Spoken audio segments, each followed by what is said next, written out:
ассалому алайкум дӯстони азиз, хушомадед ба канали мошини фурӯшӣ. Ман ҳастам ранги ҳаравақта Рамазон. Аз ҳамин канал Боди Хатар видеонаворо то охирша тамошо мекунем. бо хабар мешавем аз нархҳои мошинҳои фурӯшие ки дар Тоҷикистон мебошад.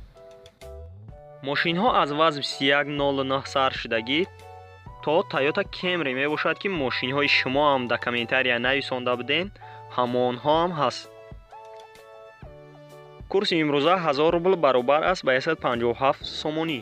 касоне ки дар канали мо обуна шудагӣ нестед, то ҳозира обуна шава и дар видео лайка биҷиха. мо мегзарем ба мошинҳои фурӯшие ки шумо бисёртар интизорашон ҳастед.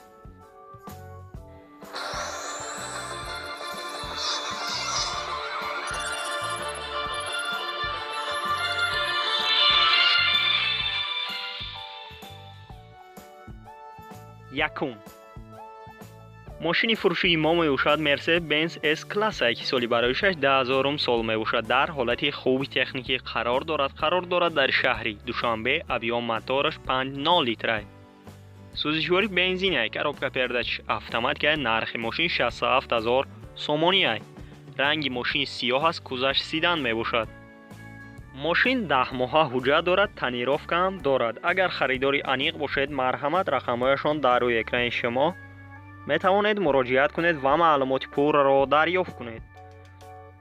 касоне ки дар канали мо обуна шудагӣ нестед, то ҳозира обуна шава и дар видео лайка биҷиха. мо мегзарем ба мошинҳои фурӯшие ки шумо бисёртар интизорашон ҳастед.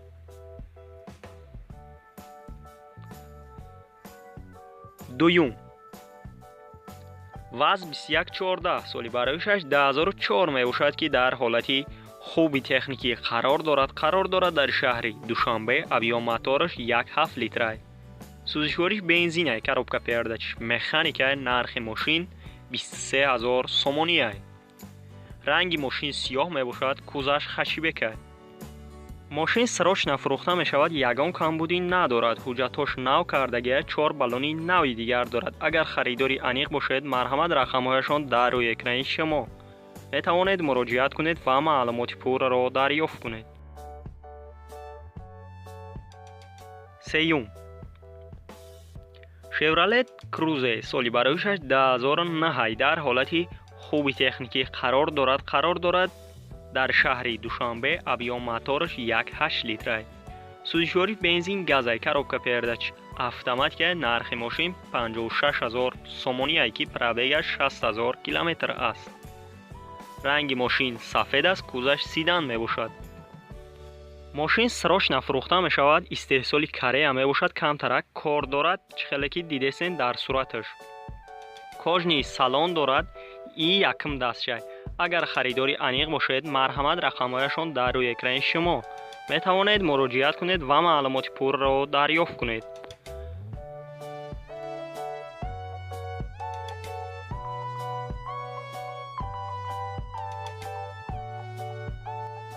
чорум Opel Vectra Простой соли бароишаш 1994 мебошад ки дар ҳолати хуби техникӣ қарор дорад дар шаҳри Душанбе. объём мотораш 1.8 литрай. сӯзишвориш бензин газай, коробка передач механикай. нархи мошин 14000 сомонияй ки ранги мошин кабут аст, кузаш хачибек. мошин срочна фурӯхта мешавад, мотораш 1.8 инжектор аст. сабаби фурӯхтанаш сум дар кор шуда, барои ҳам мефурӯшанша срочна. и охирон нархша. агар харидори аниқ бошед, рақамҳояшон дар рӯи экрани шумо метавонед муроҷиат кунед ва маълумоти пурраро дарёфт кунед. панҷум Chevrolet Camaro соли бароишаш 2012 мебошад ки дар ҳолати беҳтарин қарор дорад дар шаҳри Душанбе. объём мотораш 6 литрай. сӯзишвори бензинай, коробка передач автоматика. нархи мошин 345000 сомонияй ки пробегаш 13800 километр аст. мошин тоза ка ягон камбудӣ надорад. ай дубай гирифтагия, ай салонаш як даст гаштагия. агар харидори аниқ бошед, марҳамат, рақамҳояшон дар рӯи экрани шумо метавонед муроҷиат кунед ва маълумоти пурраро дарёфт кунед. дӯстони азиз, касоне ки дар канали мо обуна шудагӣ неста, обуна шава и дар видео лайка биҷиха. мо мегзарем ба мошинҳои фурӯшие ки шумо бисёртар интизорашон ҳастед. шашум Toyota Camry соли барояш 2007 сол мебошад. дар ҳолати хуби техникӣ қарор дорад дар шаҳри Душанбе. авиомотораш 2.4 литр, сӯзишвори бензин, газа, коробка передач автоматика. нархи мошин 75000 сомония. ранги мошин сафед аст, кузаш седан мебошад. мошин фавран фурӯхта мешавад. агар харидори аниқ бошед, марҳамат рақамҳояшон дар рӯи экрани шумо метавонед муроҷиат кунед ва маълумоти пурраро дарёфт кунед. ҳафтум, Nexi Daiwo соли барояш 2001 дар ҳолати нормалӣ қарор дорад дар шаҳри Душанбе. авиомотораш 1.6 литр, сӯзишвориш бензин, газа, коробка передач механика. нархи мошин 12000 сомония. ранги мошин сиёҳ мебошад, кузаш седан аст.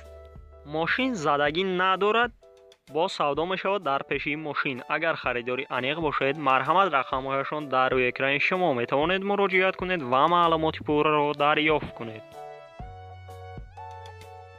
ҳаштум, ВАЗ 2107 соли барояш 1998 дар ҳолати нормалӣ қарор дорад дар кони бодом. авиомотораш 0.6 литр, сӯзишвориш гибрида, коробка передач механика. нархи мошин 13000 сомония ки ранги мошин сафед аст, кузаш седан мебошад.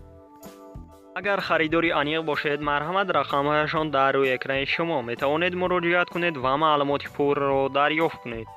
ва мо мегзарем ба дигар мошини фурӯшие ки шумо бисёртар интизорашон ҳастед. ноҳум, гурзавой газел дар ҳолати хуби техникӣ қарор дорад дар шаҳри Душанбе. нархи мошин 36000 сомония. мошин дар ҳолати хуби техникӣ қарор дорад. мотораш простоя, борташ 1 метр 6 сантиметр, дарозиш 3 метр. документош 1 сола мебошад. агар харидори аниқ бошед, марҳамат рақамҳояшон дар рӯи экрани шумо метавонед муроҷиат кунед ва маълумоти пурраро дарёфт кунед. даҳум, Opel Zafira соли барояш 1999 мебошад ки дар ҳолати хуби техникӣ қарор дорад дар Спитамен. авиомотораш 1.6 литр, сӯзишвори бензин, газа, коробка передач механика. нархи мошин 44000 сомония. ранги мошин сервисия.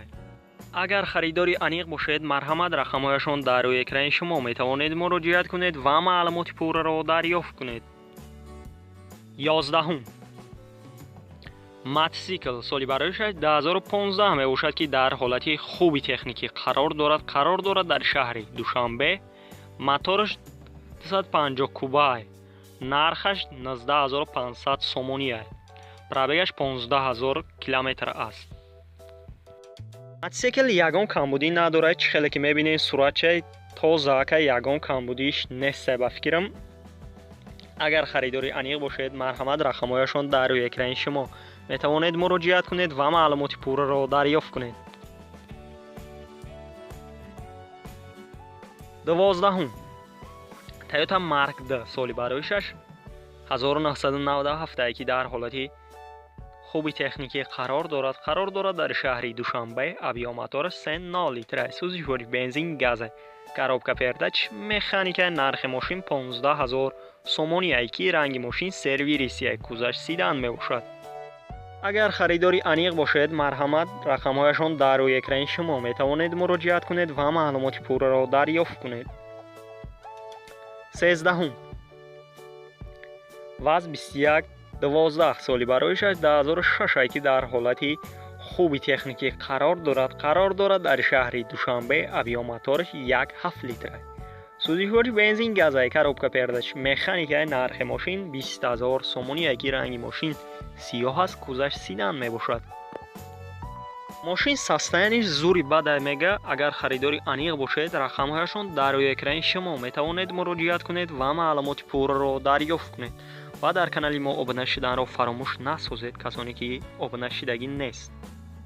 14. Daiwo Laseta соли барояш 2007 дар ҳолати خوبی تکنیکی قرار دارد در شهر دوشنبه. Объем моторش 1.6 لیتر سوزشوری بنزین گازای коробка передач механика. нархи ماشین 23900 сомони است. رنگ ماشین سفید است. کузаш سیدان میباشد. ماشین 4 بالون نو دارد. اگر خریداری انیق باشید مرحمت رقمهایشان در روی اکران شما میتوانید مراجعه کنید و معلومات پورا را دریافت کنید. دوستانی عزیز و ما میگذاریم با دیگر ماشین فروشی که شما بسیارتر انتظارشان هستید. 15 وز 2109 سالی برایشش 10000 سال میباشد که در حالتی بهترین قرار دارد در شهر خوجند. Объем моторش 1.5 لیتر سوزشوریش بنزین گازای коробка передач مکانیک. نرخ ماشین 17500 сомони. رنگ ماشین کبوت است. کузаш خشیبک. خیلی که میبینید سالنش زوری بده. ماشین 100% موتورش پرستوی. اگر خریداری انیق باشید مرحمت رقمهایشان در روی اکران شما میتوانید مراجعه کنید و معلومات پورا را دریافت کنید. دوستانی عزیز ویدیو نواری ما با آخر میرسد. در همینجا خیر تا ویدیوهای دیگر سربلند و خانه آباد باشید. این ما را همراهی کنید همین خیلی در ویدیو.